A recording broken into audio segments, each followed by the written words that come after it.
Hello everyone, welcome back to Ninja Prep. This is Kapil Goyal. इस video में मैं बात करने वाला हूँ DUET पीजी एंट्रेंस एग्ज़ाम की जो न्यू अपडेट है प्रेफरेंस एंट्री को लेकर, उसको लेकर मैं बात करने वाला हूँ। DUET यानी कि दिल्ली यूनिवर्सिटी एंट्रेंस टेस्ट जो पीजी एग्ज़ाम्स को लेकर हुए थे 17 अक्टूबर से 21 अक्टूबर तक, तो उसको लेकर क्या अपडेट है वो मैं आपको बताने वाला हूँ। प्रेफरेंस एंट्री वाली प्रेफरेंस एंट्री को लेकर एक वीडियो मैंने बनाया था परसों यानी कि 6 तारीख को, और उसमें मैंने आपको ये बताया था कि प्रेफरेंस एंट्री को आपको कैसे फिल करना है। और जिन लोगों ने वो वीडियो नहीं देखा है उसका लिंक मैंने डिस्क्रिप्शन में दे दिया है, और क्या एक्सपेक्टेड कट ऑफ रहेगी उसके लिंक भी मैंने दे दिए हैं। फ़िलहाल अब नई क्या अपडेट है उसको मैं बताने वाला हूँ आप लोगों को। तो अगर आपने अब तक चैनल को सब्सक्राइब नहीं किया है तो प्लीज़ चैनल को सब्सक्राइब कर लीजिए, वीडियो को लाइक कर दीजिए और शेयर कर दीजिए। तो देखिए साहब, क्या अपडेट है कि अपडेट ये है कि मैं पढ़ देता हूँ, ये नोटिस निकला है। As per the decision of academic council, meeting number, ये जो भी मीटिंग नंबर था, तो कई कॉलेजों की जो सीट मैट्रिक्स है वो रिवाइज़ हुई है। तो रिवाइज़ हुई है तो उसको लेकर कहा गया है candidate are requested to see the revise seat matrix. जो रिवाइज सीट मैट्रिक्स है उसको आप एक बार वापस से देख लीजिए, है ना। और उसको देखने के बाद जो अपनी प्रेफरेंस एंट्री है, revise preference for the department college latest by 5 PM Sunday November 13, और उसको देखने के बाद वापस से अपनी जो प्रेफरेंस एंट्री है उसको 13 नवंबर तक आपको अपडेट करना है। 13 नवंबर 2022 शाम 5 बजे तक आपको प्रेफरेंस एंट्री को अपडेट करना है। यानी कि यहाँ से हमें एक चीज़ ये पता लग रही है कि जो प्रेफरेंस एंट्री वाला लिंक है वो 13 नवंबर तक ओपन रहने वाला है। तो जो रिज़ल्ट वगैरह जो कुछ भी आना है वो उसके बाद ही आएगा, फाइनल जो रिज़ल्ट आएगा। तो हम ये एक्सपेक्ट कर सकते हैं कि जो आंसर की आएगी या रिस्पॉन्स शीट आ जाएगी वो आ जाएगी करीबन आपकी 10 से 13 के बीच में, 10 to 13 के बीच में आपकी जो आंसर या रिस्पॉन्स शीट है वो आ जानी चाहिए।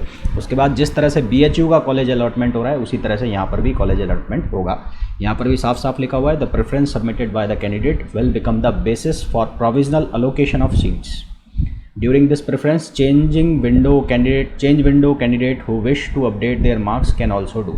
तो मैंने आपको ये भी बताया था, मार्क्स अपडेट करने का जो लिंक है या ऑप्शन है वो भी वहाँ पर है, तो वहाँ पर अपने मार्क्स भी आप अपडेट कर सकते हैं। अब कॉलेज की जो रिवाइज मैट्रिक्स सीट है वो क्या है वो देख लेते हैं एक बार। तो यहाँ पर जब यहाँ पर इसी लिंक पर आप क्लिक करेंगे, ये जो लिंक है इस लिंक पर आप क्लिक करेंगे। लिंक पर क्लिक कैसे करेंगे, कंट्रोल दबा के और फिर इसको क्लिक करना, तो ये हो जाएगा। अगर आप लैपटॉप या सिस्टम यानी कि डेस्कटॉप से काम कर रहे हैं तो फिर ये लिंक ओपन होगा, तो वहाँ पर आपको एक ऐसी मैट्रिक्स शीट दिखाई देगी, है ना। तो इस मैट्रिक्स शीट के अंदर क्या है, यहाँ पर जो टोटल नंबर ऑफ़ सीट्स है वो 2 पार्ट में डिवाइडेड है। एक तो है जो टेस्ट बेस है ना, आधी सीटें तो जाएंगी टेस्ट से, यानी कि जो टेस्ट हुआ है पीजी वाला, और आधी सीटें भरी जाएंगी मेरिट बेस पे। तो मेरिट बेस पे तो मोस्ट प्रोबेबली उनके लिए होंगी जो DU के स्टूडेंट है, और जो DU के बाहर के स्टूडेंट हैं जिन्हें पीजी में एडमिशन लेना है उनके लिए ये जो सीट होगी ये होगी किस पे बेस पे, ये होगी टेस्ट के बेस पे। टेस्ट के अंदर जो भी आपके मार्क्स बनेंगे उसके बेस पर ये सीट्स होंगी। तो यहाँ पर जैसे दिया हुआ है department of Arabic Zakir Hussain college, तो इस तरह से यहाँ पर ये सीट्स दी हुई है। अब यहाँ पे मेन इंपॉर्टेंट चीज़ क्या है जो मैं आपको बताने वाला हूँ, जो आपके प्रेफरेंस में काम आएगा। जैसे यहाँ लिखा हुआ है department of English north campus. North campus के अंदर 96 सीट्स हैं, है ना। उसमें फिर कैटेगरी वाइज बांटा हुआ है कि इतनी है। और फिर अगर मैं बात करूँ तो यहाँ पर जो मेरिट बेस पे सीट लिखी हुई है वो भी 97 है, लगभग आधी आधी सीट दोनों साइड बटी हुई है। तो फिर आप देखोगे तो टोटल जो सीट है नॉर्थ कैंपस के अलावा जो टोटल सीट्स हैं ये सारी की सारी सीट्स अलग अलग कॉलेजेस में आ गई। तो MA इंग्लिश की टोटल सीट हो गई 191, है ना। कितनी हो गई 191, और 195 जो है वो फिल की जाएंगी किससे, वो फिल की जाएगी मेरिट बेस। अब आपको ये जो प्रेफरेंस है वो कैसे लगानी है, मैं एक बार मेरे को दोनों कॉलेज का मिल जाए तो मैं आपको ज़्यादा बेटर तरीके से बता पाऊँगा।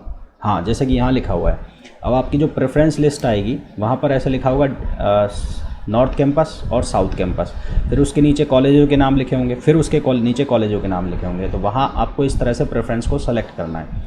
अब मान लो आपने साउथ कैंपस सेलेक्ट कर लिया पहले, और फिर आपने फर्स्ट नंबर दे दिया आपने साउथ कैंपस को, और फिर आप कॉलेजों के नाम सेलेक्ट कर रहे हो, ठीक है। तो अब ये जो कॉलेज हैं इनमें से कुछ कॉलेज साउथ कैंपस में है, कुछ कॉलेज नॉर्थ कैंपस में है, ठीक है। कुछ कॉलेज साउथ कैंपस में है, कुछ कॉलेज नॉर्थ कैंपस में। तो वो देख कर आप सेलेक्ट करना है। मतलब आपने जैसे मान लो पहले नॉर्थ साउथ कैंपस का आपने सेलेक्ट कर लिया, फिर आपने कोई भी कॉलेज सेलेक्ट कर दिया, मान लो ये कॉलेज सेलेक्ट कर दिया और ये कॉलेज चला गया नॉर्थ कैंपस में, तो फिर आपको वो थोड़ा सा दिक्कत वाला हो जाएगा कि आप नॉर्थ कैंपस चाह रहे थे और आप पहुँच गए कहाँ पर, साउथ कैंपस में। तो अगर आप नॉर्थ कैंपस चाह रहे हो तो नॉर्थ कैंपस सेलेक्ट करके उसके बाद सेकंड थर्ड फोर्थ पे जो कॉलेज सेलेक्ट करो तो वो नॉर्थ कैंपस वाले ही सेलेक्ट करना। फिर अगर साउथ कैंपस पहले चाह रहे हो तो साउथ कैंपस सेलेक्ट करके और फिर साउथ कैंपस वाले जो कॉलेज है उन्हीं को पहले प्रेफरेंस एंट्री देना और फिर बाद में नॉर्थ वालों को, क्योंकि ये हमें पता है कि यहाँ पर बहुत सारी सीट्स हैं। तो आप चाह रहे हो साउथ कैंपस और पहुँच जाओ नॉर्थ कैंपस में तो वो गड़बड़ वाला सीन हो जाएगा। अब सवाल ये है, जो दिल्ली में है उनको तो ये पता है कि कौन से कॉलेज साउथ में है और कौन से नॉर्थ में है। जो दिल्ली के बाहर के हैं उसको इस चीज़ में थोड़ी सी दिक्कत आएगी। तो वो कैसे करना है वो मैं बता देता हूँ। मैंने लिस्ट बनाई है कुछ, तो वो आपके लिए हेल्पफुल होगी। तो मैं एक बार दिखा देता हूँ आपको, 1 मिनट रुकिए, वेट करना है ना। हाँ, तो अब ये जो मैंने लिस्ट बनाई है ये आपके सामने आ गई है। तो यहाँ पर DU नॉर्थ कैंपस के अंदर जो कॉलेज हैं वो मैंने लिखे हैं, सारे मैंने नहीं लिखे हैं, जो मेन कॉलेज हैं वो मैंने लिखे हैं, जैसे कि सेंट स्टीफेंस।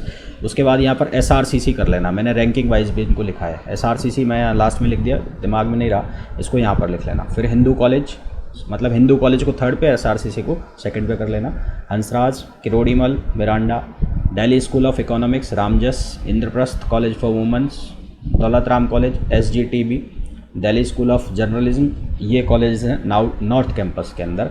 इसी तरह से मैं साउथ कैंपस की बात करूं तो यहाँ पर lady Shri Ram college for women, Shri Venkateswara college जिसको वेंकी कॉलेज भी कहते हैं, Kamala Nehru college, Gargi college, Delhi college of arts and commerce, Shaheed Bhagat Singh college, Atmaram Sanatan Dharma college, Maitreyi college, Shri Aurobindo college, Acharya Narendra Dev college, Dyal Singh college, Ramanujan college, Aryabhatta college. उसके अलावा Maharaja Agrasen college, Kalindi college, Rajdhani college, lady Irwin college, Lakshmibai college, ये कॉलेज हैं साउथ कैंपस के। तो मैं फिर से एक बार बता दूं आप क्या करना, जैसे कि आप जब सेलेक्ट करोगे तो आपने यहाँ लिखा है नॉर्थ कैंपस लिखा हुआ है लिस्ट में, यहाँ लिखा है साउथ कैंपस, तो और फिर नीचे कॉलेजेस के नाम लिखे हैं। तो ऐसा कोई ज़रूरी नहीं है कि साउथ के नीचे साउथ के नाम होंगे या नॉर्थ के नीचे नॉर्थ के।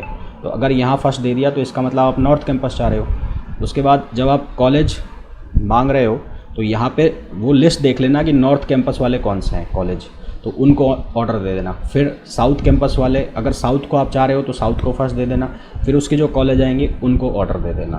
तो उससे क्या होगा कि कुछ भी आपको नहीं मिलेगा। मान लो आपने यहाँ साउथ कैंपस लगा दिया और उसके बाद कॉलेज में कुछ भी एंट्री डाल दी और नॉर्थ कैंपस वाले कॉलेज आपको अलॉट हो गया, तो आप चाह रहे थे साउथ वाला और मिल गया आपको नॉर्थ वाला। तो वो डिस्टेंस वगैरह का है जो वो फिर मैटर करेगा, है ना, कि आप मुखर्जी नगर साइड के कॉलेज चाह रहे थे और आपको मिल गए साउथ कैंपस के, तो फिर वो डिस्टेंस वेस्टेंस का चक्कर पड़ जाएगा। तो ये जो प्रेफरेंस एंट्री है ये 13 नवंबर तक है, शाम 5 बजे तक आप प्रेफरेंस दे सकते हैं। और जो PG मैट्रिक्स है वो आपको साइट पर मिल जाएगी कि किस कॉलेज में कितनी सीट है, तो उसके अकॉर्डिंग ये फिल कर लेना। क्या एक्सपेक्टेड कट ऑफ रह सकती है इसको लेकर मैं ऑलरेडी वीडियो बना चुका हूँ, तो वो भी आप देख सकते हैं।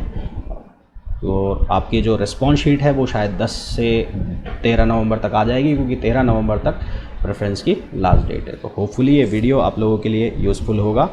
और अगर आपने अब तक चैनल को सब्सक्राइब नहीं किया है तो प्लीज़ चैनल को सब्सक्राइब कर दीजिए, वीडियो को लाइक कर दीजिए और शेयर कर दीजिए।